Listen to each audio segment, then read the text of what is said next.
Hi guys, Selena Walker here, and I'm going to talk to you today about my favourite gluten-free sourdough recipe.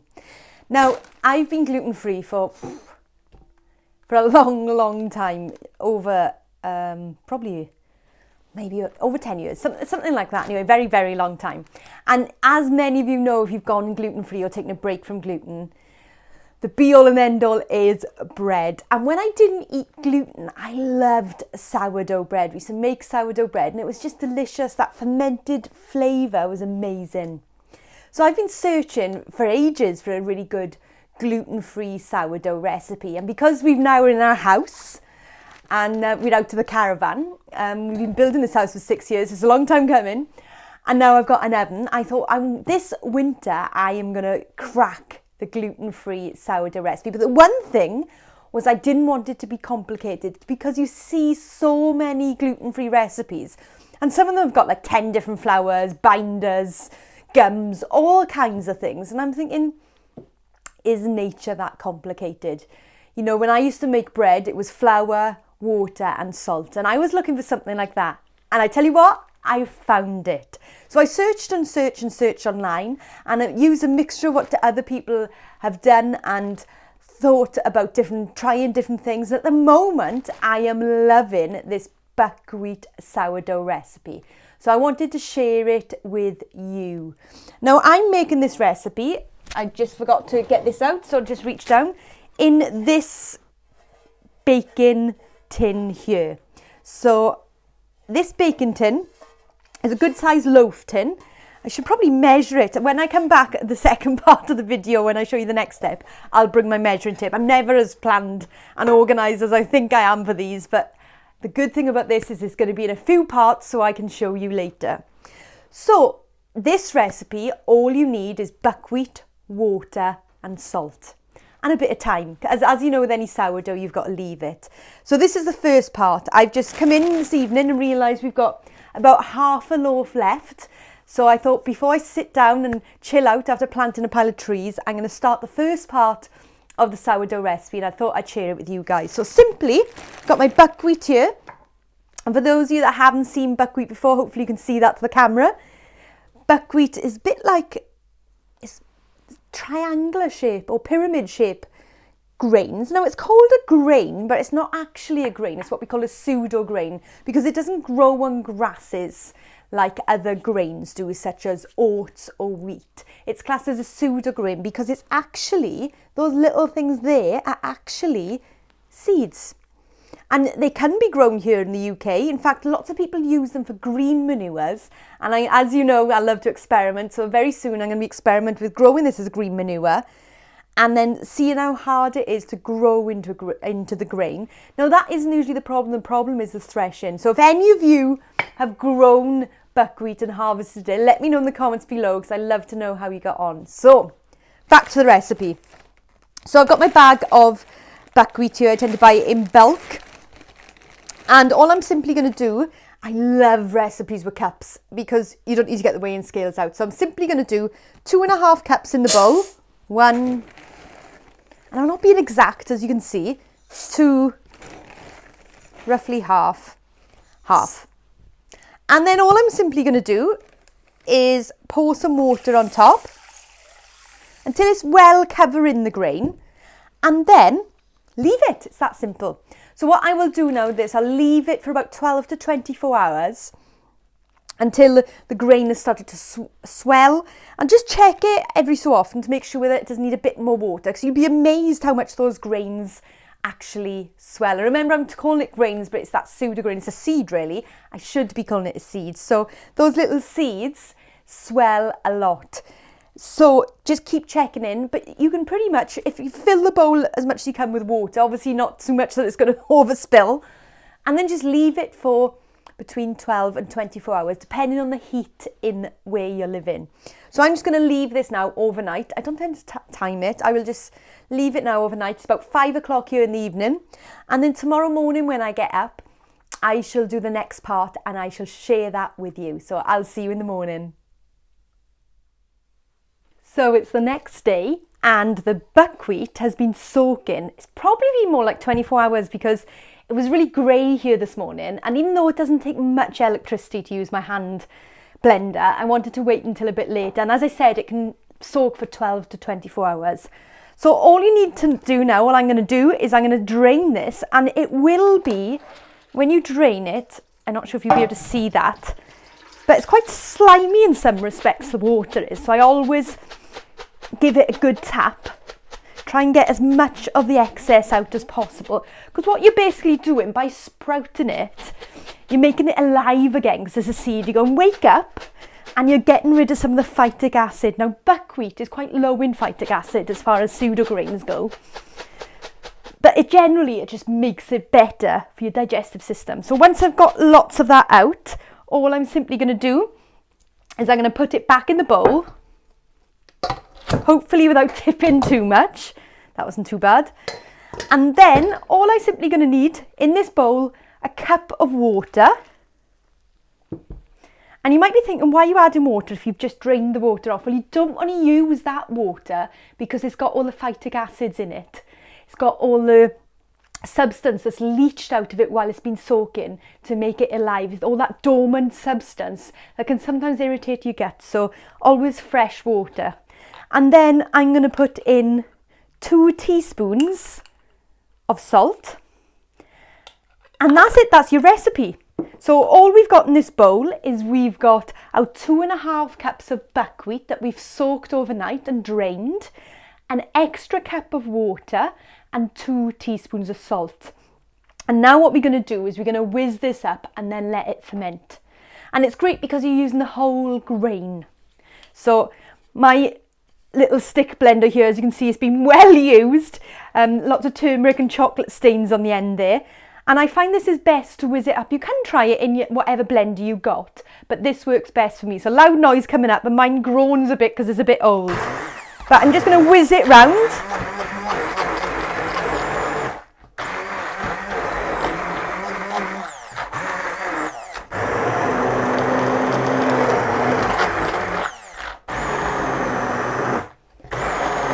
I find that it kind of works best if you move the bowl. I don't know if you can see there in the camera. If I move the bowl while I'm whizzing.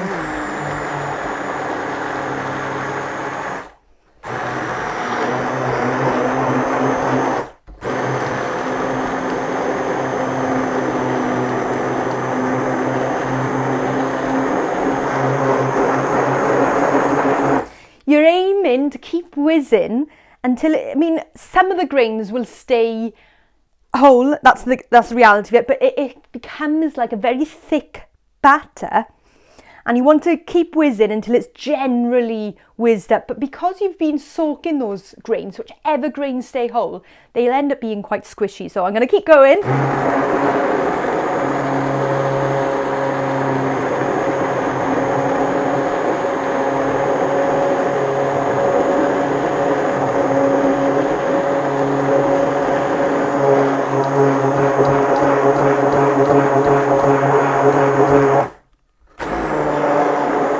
There we go, that should be done. Just turn the electricity off. So all I will do now is I will take the stick blender out, and that's ready to ferment now. So you can see it's quite runny, and that will thicken up as it ferments. And all I will do is I'll put a tea towel over this, trying to get it on the top and tuck it under so it doesn't sink in and get wet. And I will just leave it somewhere room temperature for, again, between 12 and 24 hours, depending on what I've got on the next day. Sometimes I've put it in, so it's this afternoon now because I left it a bit later. So tomorrow morning I won't be at home because I'll be working in the organic veg and fruit shop. So I will leave this on the side and sort it out when I get in. And that's the beauty of it. You know, when you're working with regular dough and if you've got regular yeast and if you leave it for longer, you know, I've done it, forgotten about it, it's kind of overflowing. But this, you can just leave it. So I find it's totally fine to leave up to 24 hours, and then I shall show you the next step when I'm ready to go there. See you soon. So it's the next day, I've just got home, and this is smelling divine. It's got that lovely starting to ferment smell. And you can see, you probably can't see in the camera because they're very small, but you'll start to see little bubbles starting to form. So what I'm going to do now, I'm going to get this ready to go in the oven. I've already got the oven preheating. It's at 220 degrees. Now, when I'm giving temperatures, it depends on your oven. So I put it on around 210, 220 to heat up. And then once I put it in, I leave it at that temperature for 20 minutes. And then I reduce the temperature for an hour. So we'll talk about that when it's time to go in. So this tray here, I said I'd get the measuring tape out for this part of the video because I couldn't remember the size of it. So it's 9 inches by 5-inch loaf tin. And if you want to know the depth, what's the depth? It is roughly 3-inch depths. So what I'm going to do to just stop it from sticking is I'm just going to rub a tiny, not a lot, but a small amount of coconut oil in the base. Just give it a good rub in, mainly to get in the corners. And it's just to make sure that it comes out nice and smoothly, really. Obviously, you can use whatever you normally use for greasing. I just use what we got here, and I tend to use coconut oil for most things because I'm vegan. So that's just getting into the corners. And what I'm going to do then, like you do with all kinds of baking, is I'm just going to sprinkle some flour in and spread it around. And that's just to add a bit of a non-stick coating. So all I'm doing there is I'm banging it around, I don't know if you can see, around the edges to kind of give a non-stick coating. And then that last corner there we go. So you can see there, it's got a nice little coating.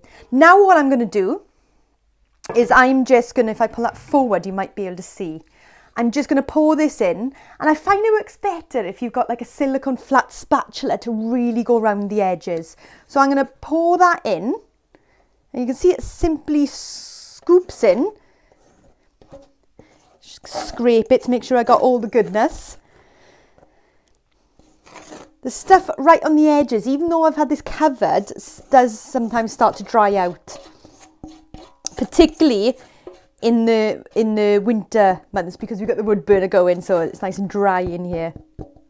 Okay, let's just give that one last good scraping, get all the goodness, pop that there to be washed, and I just kind of give it a bit of a wiggle. And you can see it is quite runny, but any of you that are used to gluten-free baking will be used to that. You have to work with dough that's a lot wetter because you haven't got that gluten in it. So this now will go into my preheated oven around 210 to 220 degrees, depending on how exact the knob is on the numbers. So around 220 degrees for 20 minutes to get that crust really starting to go. And then I lower it down to about 180 for an hour. And then I check it. And if it's not brown on top, I leave it in. So sometimes it takes about an hour, sometimes an hour and a quarter, depending on that time. But what I tend to do, when I check it in an hour later, after it's been in for an extra hour on the 180 degrees, if it's not quite brown, I just turn it around, because you know what ovens are like, you can get hot spots in it, to give it another bash, just another 15-20 minutes, and then get it out of the oven and leave it cool in a rack. So I'll show you what this looks like when it comes out of the oven, and then we get the best part, which is eating it. Okay, so I've just got this out of the oven and I'm going to empty it out. It should just slide out. Let's have a go. There we go. Just slid out. Let's just put that to the side. Turn that over. So you can see there, hopefully you can see in the camera, I've cooked it till it's quite brown on the top. And you can see the cracks in there as it started the fermentation, starting to open it up and allow it to rise with the natural yeasts forming. And that is ready to go. And the delicious thing is you've got that lovely smell of warm bread in the house. So hopefully this has inspired you to make your own gluten-free bread recipes. And this one is really simple, just buckwheat groats, water and salt. Now in the link below, check out the free ebook that I've got for you with my top 3 bread recipes. So not just this one, there's 2 other recipes for you to really get into your gluten-free baking.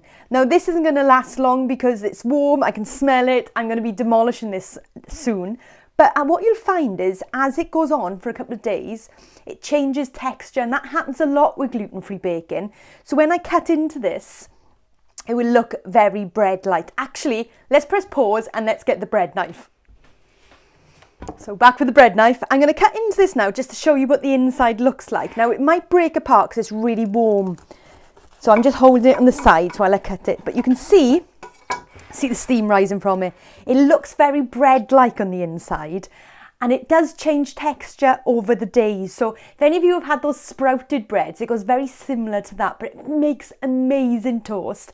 But the other thing we found is as it goes on, it does ferment and ferment more. So you might notice change in your digestive system, or you might just notice a bit more wind initially as you are starting to get used to the bacteria. But this is brewing your own bacteria in your bread. So you can have your bread and you can have your good bacteria all in one. So hopefully this has inspired you. Don't forget to check out the link below where you can actually get some more recipes from me about your gluten-free baking and get bread back in your bread bin at home. And also, don't forget to subscribe to this YouTube channel where you'll be able to find more and more videos as time goes on how I can share with you my hints and tips on how you can create a healthy body, healthy mind, and a healthy planet. I'll see you soon.